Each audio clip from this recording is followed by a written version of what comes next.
Hi guys, and welcome back to DeFi Daily.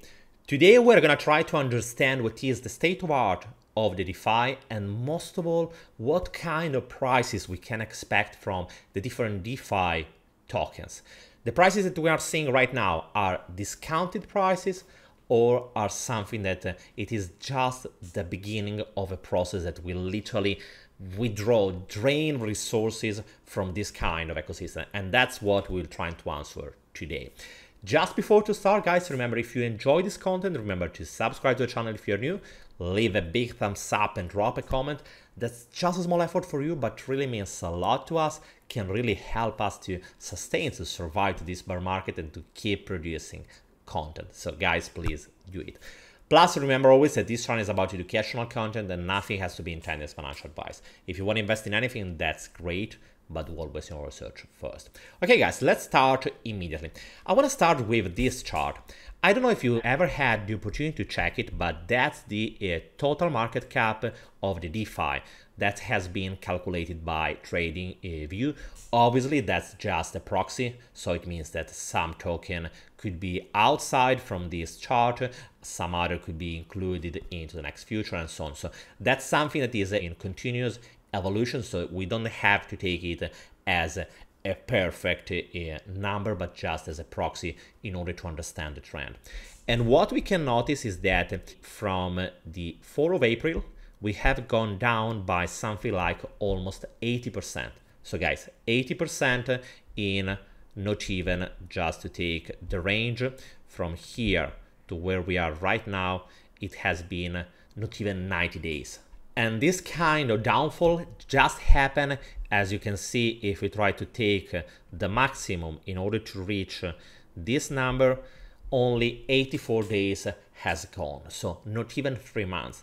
In 3 months, we have gone down by 80% without no green. So we haven't had any kind of green candle. And that's something that is incredible. 3 months just only going down. The point is that, are we reaching a bottom? So we can really say that's the moment to start again to DCA, to start buying new tokens or not. What we'll do today is trying to answer to this question. In order to answer to it, I want to start looking to the total value locked inside with a DeFi Llama. And as you can see, all the numbers are showing us that the total value locked, and I'm looking to the column with a 1 month change. As you can see, it is everything is red, 20% down for MakerDAO, 37% for Aave, 43% for Curve, and so on. And the situation is even worse if we try to check token terminal. Look at this.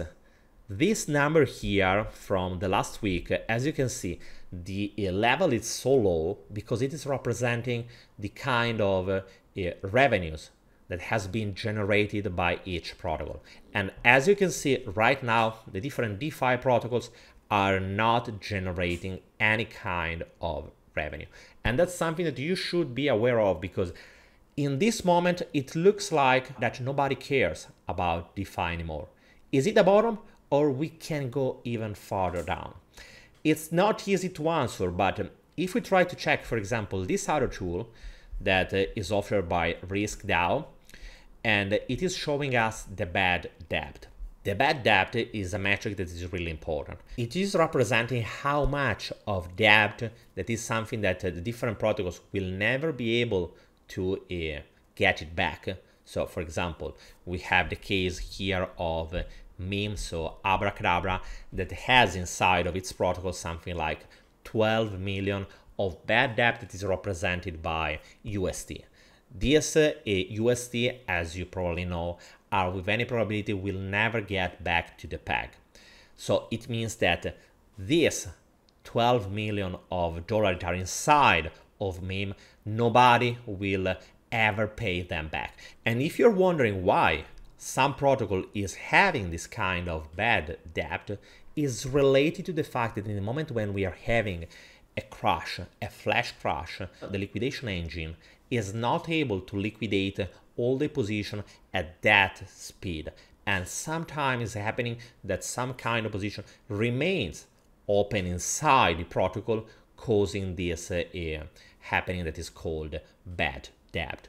And from this tool, you can check each protocol, or at least the protocols that are tracked by this tool, how much bad debt is having. As you can see, most of the protocols are having some.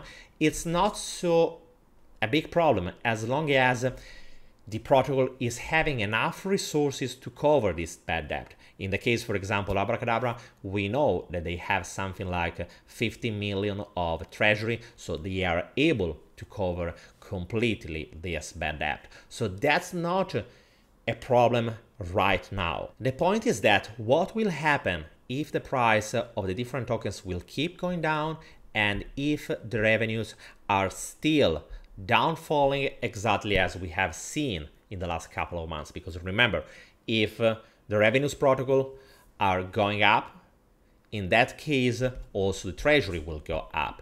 If the revenues are not going up, that's something that we should take in account, and that's at least a sign of a dangerous situation.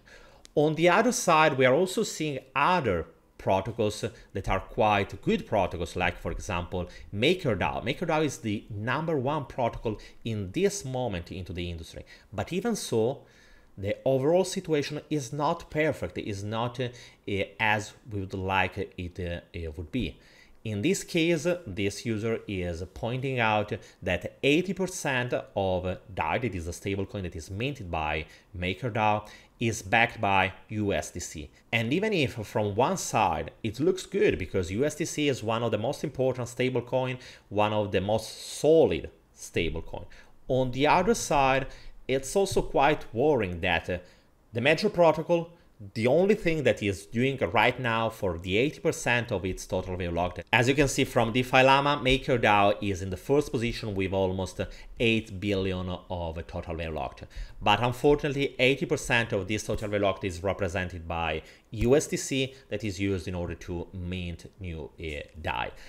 And the main risk that they are pointing out is that the destiny of MakerDAO is too strictly related to the decision that could be made by Circle, that is the company that is behind the USDC. So the point is that we are talking about DeFi, so decentralized finance, but unfortunately we are having the #1 protocol that is almost fully backed by a centralized entity. So that could be a risk, and that's the reason why they are trying to discuss into the forum MakerDAO in order to find out a solution.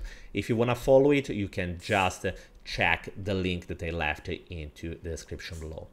On the other side, also other protocols that were just trying to innovate, just try to release their new version, in this case we are talking about Bancor, even them are suffering. And here on their Medium account, you will find the overall situation where they are saying that they are trying to stop rewards because in this moment they don't have enough resources to keep this kind of amount of rewards. That's also the reason why they have also stopped the impermanent loss coverage that was the main feature that was offered by Bancor. So the reason why I'm showing you these different protocols is not because I want to say that Bancor is doing a bad job, and not even because I want to point a finger on MakerDAO. Both of them are good teams that are working in quite a good way. The point is that this kind of market situation is really dangerous. What we are seeing right now is a DeFi market that is going down, and it's not, unfortunately, have found yet a bottom. It is quite possible that we will see other protocols just failing. Why? Because they don't have enough revenues, because until Bitcoin and Ethereum are not finding a bottom, we will see some kind of deleverage risk. What does it mean? It means that the stream of money that different investors are putting into their different investments will not go into the DeFi, for the simple reason that DeFi is too risky at this point. They will deleverage from DeFi and also from Bitcoin and so on, in order to try to find out something that is more safe. We have been talking a couple of days ago about why United States bonds are the most safe assets right now, and why many investors will go from DeFi to bonds and what is needed by the DeFi ecosystem in order to solve this kind of problem. If you want to know more, remember to check this video that I will leave also into the right corner here. So the overall situation is not good, and it's not only related to the DeFi ecosystem. That's something that is affecting also the overall CeFi world. In this case, we are having the 3 hours capital that is going to be liquidated, but also at the same time, Sam Bankman-Fried, that is also the founder of FTX, that is one of the main exchanges, centralized exchanges, is saying that many different small CeFi, not only 3 hour capitals, not only Celsius, but some small exchange is already insolvent. So it means that sooner or later is at risk of bankruptcy. And that's something that can affect the whole industry. So the reason why I'm telling you all of this news is not just because I want to scare you, but because I want to help you to be aware that the situation that we are seeing right now is not about discounted price.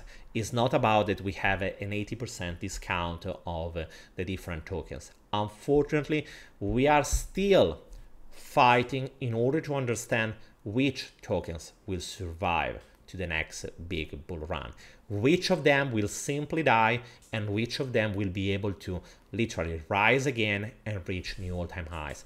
Unfortunately, many of them will simply disappear and they will never be able to reach again new all-time high. Obviously, some of them will do the biggest pump ever, because we will see something like 100x, maybe sometime even 1000x.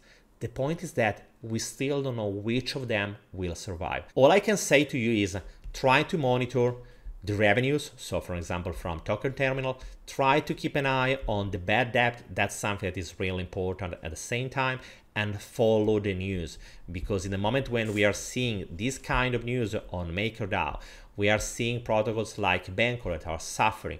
We are seeing CeFi that are failing. Everything is connected. So what is happening on a single protocol will reflect to others, for the simple reason that, for example, let's say that a certain team had the treasury managed by 3 hours capital, or maybe they were using a small exchange that for any reason is declaring bankruptcy.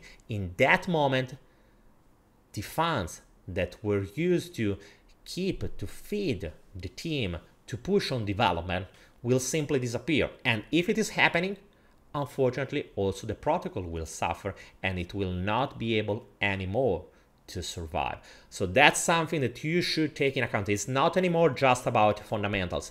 Even a protocol that is having great fundamentals can fail, and unfortunately the value of that token could go to zero. So just remember it, guys. Let me know what do you think about this story. Let me know what do you think about the price of the different DeFi tokens, in which moment in your opinion they will start again to rise, and which of them will survive. Guys, remember, if you enjoy this content, to leave a big thumbs up, drop a comment. I would really appreciate it. And if you're new to the channel, remember to subscribe. So guys, thank you for following me, and I will see you again tomorrow with another video. Bye.